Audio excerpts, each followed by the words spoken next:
Welcome back to Final Fantasy XIII. We rejoin Lightning and Hope after that flashback. That's crazy. I could never do something like that. It's not a question of can or can't. There are some things in life you just do. Lightning gets a lot of catchphrases in this game, you've noticed. Like you to say.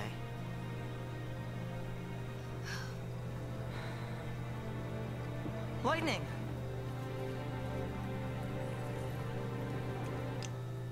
Yeah, I bet that a lot of people cheered at this point, like, yeah, Lightning, the only good character, is abandoning Hope, one of those terrible characters. I just think it makes Lightning even more unlikable.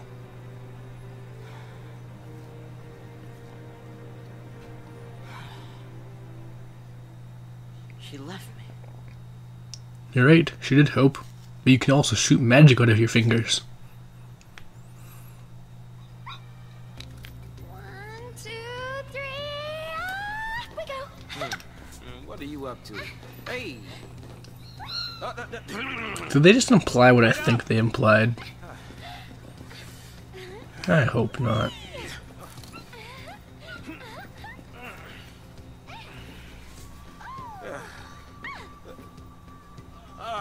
Can't keep up with this girl. Yes, now we have another synergist, Saz, and this time he's our leader. But yeah, Saz is an offensive synergist. He will improve attack, he'll add elemental abilities to your weapons, that kind of thing. He's basically the opposite of Hope at this moment. But yeah, whereas I thought Lightning and Hope was a really good party, Saz and Vanille are a terrible party.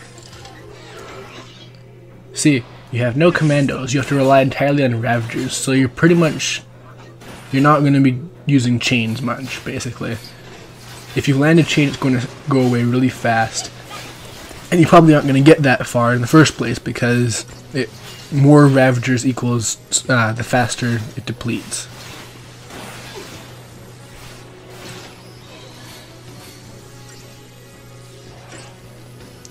That's why there's actually quite a few battles where there'll be two factions fighting each other, so they're throwing you a bone, I guess. But yeah, it's quite terrible playing these guys, because not only do you have not very good classes to use, but Vanille and Saz are actually probably the worst characters. They both rely on gimmicks, but those gimmicks that they use they don't have yet. At this point, they're just bad. The main thing is, Saz has ridiculously slow attack animations. Like, that's the kind of thing that sounds like it only would matter if you're playing like some sort of hardcore fighting game, but every move he makes has such a huge delay that you can end up with so much happening in the time it takes for him to actually attack. And considering how fast the chain gauge is lowering at this point, because you only have 2 Ravagers, it just really ends up with, like, you think, oh yes, if I time it now, then I'll be able to keep the chain gauge going. But then it'll take so long for Saz to attack that it won't actually work in time. And there's just so much stuff like that with him. The main thing about Saz is that he does have lots of unique synergist things and that kind of stuff. And he actually does get one of the best crowd control moves in the entire game. But unfortunately that's not till later, so right now he's just really not good. But this area has a new puzzle element. You press switches to make it so that the barrier goes away. Vital.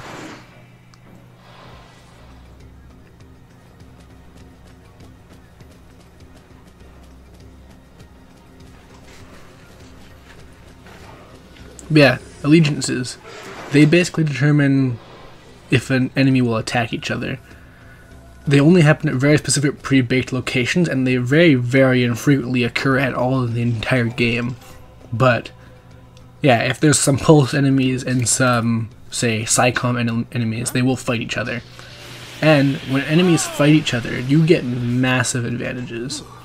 They have half health, as I said, Piece of cake. and they have like this full stagger gauge, and at this point you really need that.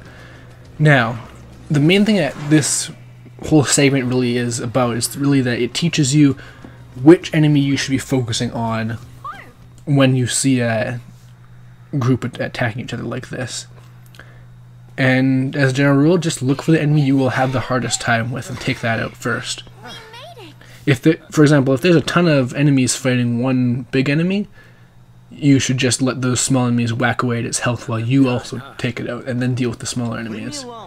If you want to get extra strategic, you could try taking out some of the small enemies, but leaving at least one so that it still distracts the big enemy, but you won't, I don't know, get caught in as much crossfire or something, I don't know.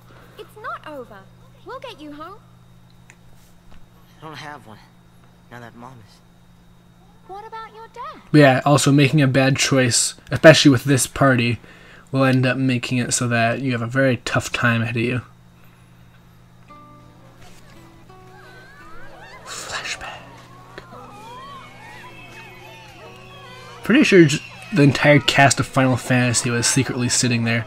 And I like how Hope has such a distinct character design that even when you zoom out this far, he still stands out like a sore thumb.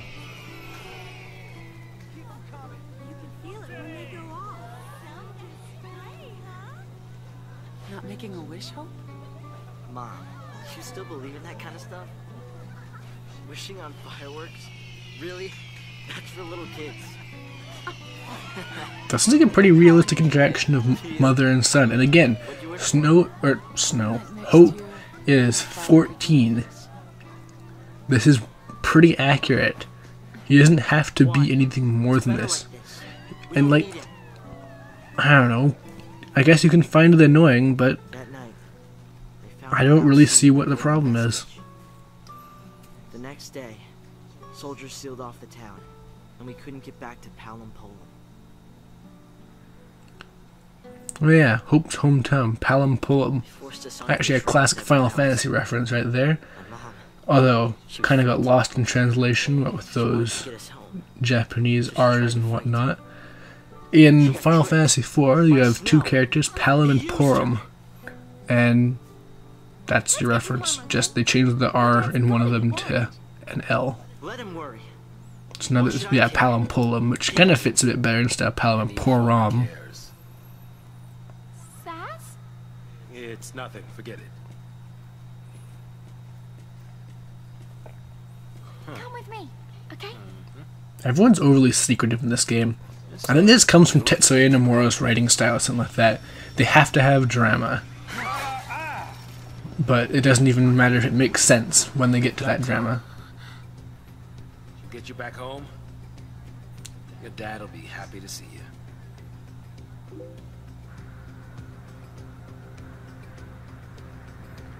But yeah, party got slightly better. You now have 3 Ravagers in your party. Plus 2 medics, but that's less important. But yeah, with the triple Ravager, or Tri-Disaster as the game calls it, you have better chances, but you still really do need a commando. And that's why I think that this is an elaborate plan by Square Enix to try and get people to like Lightning better.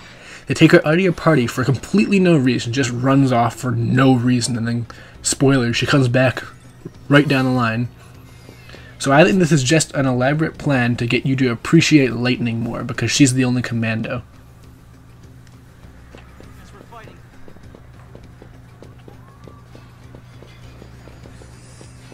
Now, considering how much they're obsessed with her, it just really wouldn't strike me as a surprise at all. They really just want people to love her that much, so they make her the only good character at this point in the game.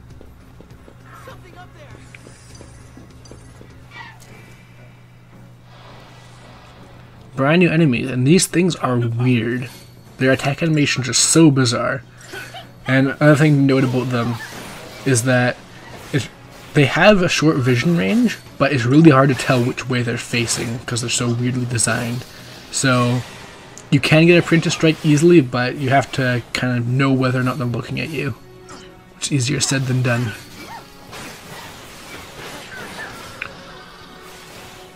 These don't have anything terribly interesting going on with them. If you work a little bit on your timing with the Ravagers, you can make sure there's a constant barrage of magic, which will basically guarantee that its chain gauge won't go down too much. But yeah, there's actually another trick you can use. See, Ravagers are your main way of boosting the chain gauge, and commandos are your main way of stabilizing it. But there is a middle ground, and it's very often underlooked. You see, Vanille has access to another role, one I haven't really covered, the Saboteur. Saboteurs are the opposite of Synergists. They will decrease the stats of their enemies, but they also do a little bit of damage, and they increase the chain gauge a little. They're not as good as Ravagers, and they're not as strong as Commandos, but they make a nice middle ground, especially when there's no other options. A warship from Pulse. You mean they made it this far? No, of course not. Not during the war, and not since. They might have tried, but none of their forces made it into Cocoon. They only damaged the outer rim. Then the Sanctum's fal'cie pushed them back. What'd you, sleep through history? More or less. So, what's a ship from Pulse doing here? Once the war was over, people couldn't live near the rim anymore. Is there a particular reason why they couldn't live near the rim? So the fal'cie... Were the machine gods too lazy to create a new place for them to live, or what? This is what was left. A bunch of garbage. Who'd have thought? A Pulse fal'cie and who knows what mixed in with all the trash. They just happened to pick up a god along the way. But yeah, see you next time.